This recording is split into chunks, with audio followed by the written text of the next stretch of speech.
Esperti fis-saħħa mentali ddikjaraw fil-qorti li l-akkużat fil-ġuri li għaddej bħalissa ma kienx fi stat ta' ġenn meta spara fuq martu. Għalkemm intqal li seta' kellu ossessjoni li waslitu biex jiffissa fuqha.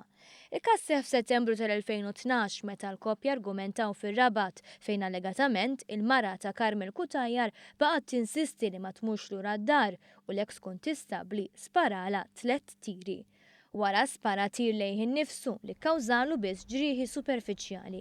Il-psikjatra Jean-Pierre Giorgio, konsulent f'Mount Carmel, qal li meta l-akkużat iddaħħal hemm dam 3 ġimgħat. Iddiskrivih bħala aġitat iżda iddikjara li ma kienx hemm ġenn jew paranoja. Qal li jiftakar li l-akkużat jgħidlu li ma kienx jaf x'qiegħed jagħmel.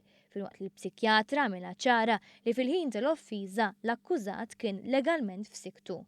Fl-istess waqt l-esperti mmarkaw nuqqasijiet fil-karattru, mhux flessibbli fi ħsibijietu, la darba jkun konvint minn xi ħaġa diffiċli jaħseb f'alternattivi, x'għedt il-psikjatra.